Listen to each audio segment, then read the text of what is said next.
Let's talk about the exciting shrimps, the hip escapes, because there's a lot of bad hip escapes out there. I really hate the exercise of shrimping to one end to the mat because you just end up going kind of like in a straight line. It's awkward, you lose context, and the biggest thing I see is people don't really lift their hips. When you're doing a hip escape, we want to be able to plant our feet in the ground and lift our hips up and really propel ourselves out. And now you can see how my body position has changed to an extent that, like, I gotta bring myself back quite a bit here to get myself back into that exact straight line to then do the same thing. And it should be quite awkward to go from one end of the mat because I'm gonna have to recompose my angle a lot, and it's gonna take a while. And so what ends up happening is people just do a shitty hip escape like this, where you can see how my legs actually stayed in the exact same position the whole time, to bring themselves back and push themselves out like this. It's fucking useless. Because if we look at like some of these contexts where we need this for a positional escape, if Kevin puts his elbow on the other side of my body right now, even if I'm framing him and whatnot, if I just push my hip away, my opponent's gonna have no problem staying connected to me the whole time.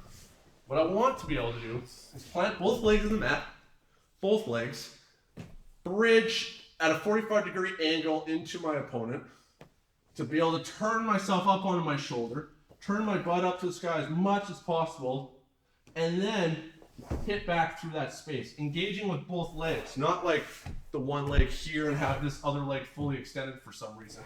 Both legs engaged and driving, so that now, if Kevin's holding me tight here, I plant both feet on the balls of my feet close to my butt so I can get the maximum range of this bridge, and I lift, and look at his elbow starts to lift slightly.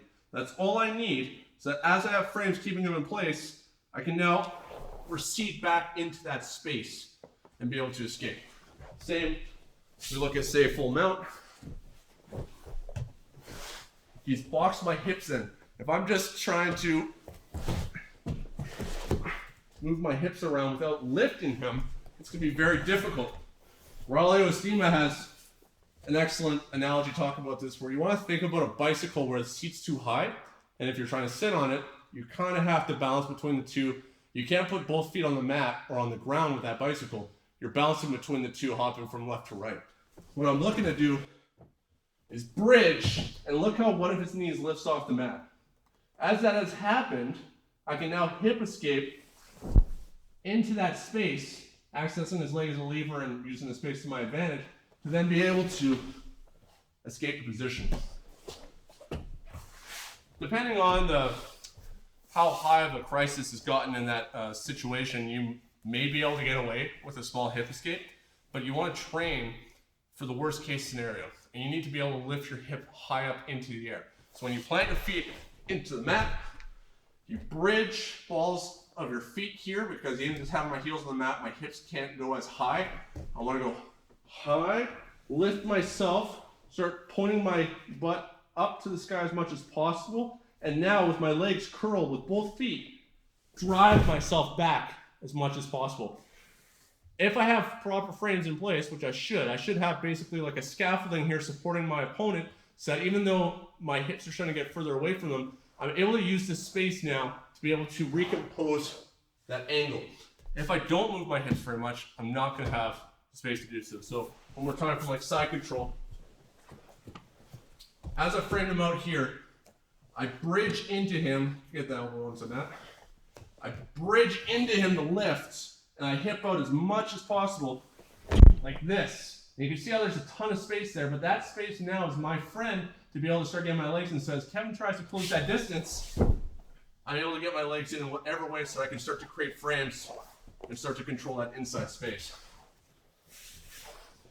Your gym, you're probably gonna have to still do shrimping from one side of the mat. Like that's not your choice. Try and lift your hips a lot more while doing it, and try and really propel yourself out so that you're almost starting to move your body to a perpendicular angle from where you originally started. You should have a lot more success with that, and try and figure the context of that. Like, I'm not a fan of the solo drilling very much once you've got past a very like absolute beginner phase, but try and really lift the hips. Think about how you're doing that to start accessing levers on your opponent's body so that you can create the space necessary to actually escape those positions.